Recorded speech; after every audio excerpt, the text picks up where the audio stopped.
Hello everyone, welcome to Vegan Life in Trivandrum and welcome to yet another captivating episode of the YouTube series Indian Doctors on the Diet Followed on the Vegan Way of Life. In today's episode, we'll be dealing with a crucial topic which many embarking on the vegan journey encounter, that is, the common pitfalls while transitioning to a diet followed on the vegan way of life. Dr. Rashmi Menon will be answering this question, that how can one transition properly to a vegan diet and what are the common mistakes people make? How can one avoid these mistakes while they are transitioning? We do understand that veganism is about the animals and not about the humans. But from the health perspective, from the perspective of a doctor, it is my duty to tell you that there is a difference between vegan and healthy vegan. So when you're eating, when you go vegan for the first time, we tend to overdo on the substitutes that are available.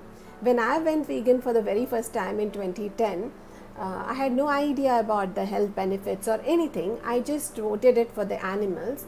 And I thought that it's not going to help me in any way. In fact, those days I was suffering from osteomalacia, which is the start of osteoporosis. And I thought that by going vegan, I might have to go for a hip replacement surgery. So at that time when I first started, there was nothing much available in India. So I went online and started creating all these plant-based milks, because I thought that's what veganism means. We have to have substitutes, right? So I was not a coffee drinker or a tea drinker, but when I'm making these milks, what do I do with them?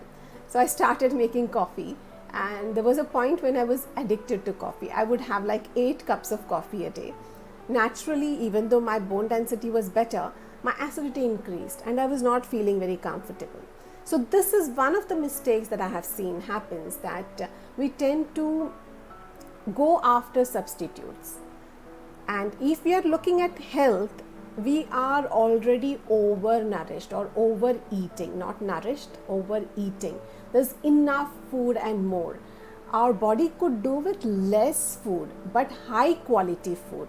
So you don't need to supplement anything, you don't need to substitute anything. You just need to ensure that whatever you're eating is healthy. So you don't need to find a substitute for your milk if you're not having tea or coffee.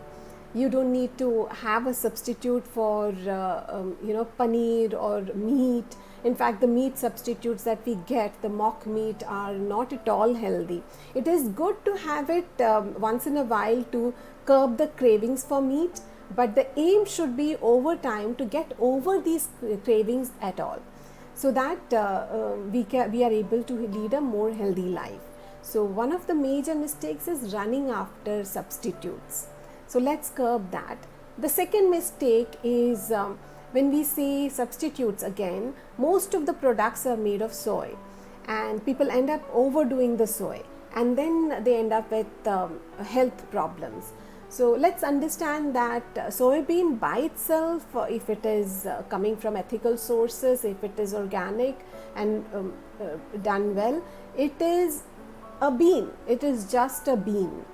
However, if you take any food and you just overdo it, then it can create a problem in our body.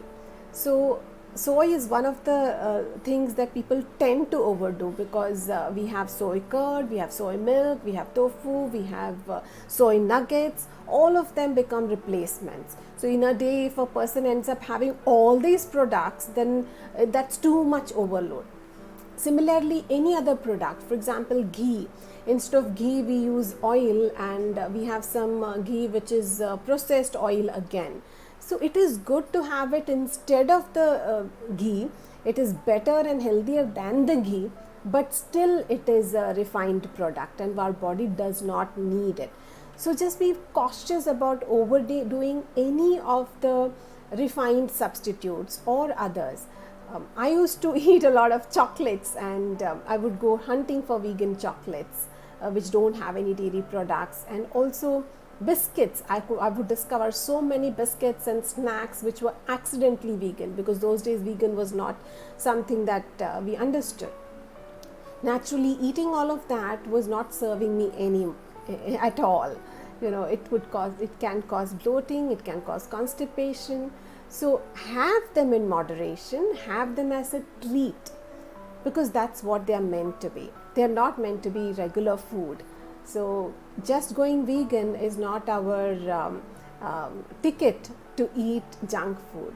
So if we just remember that a little bit and have that awareness that as much as we have compassion for animals, if we don't have compassion for our own self, then it will not translate into compassion for others, even if it is for animals. So first compassion towards the self, and then from there let this enriched compassion reach out to the animals.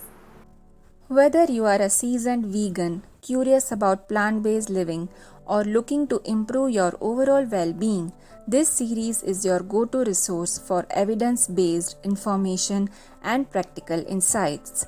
Subscribe now and embark on a journey towards a healthier, more sustainable, and culturally enriched lifestyle.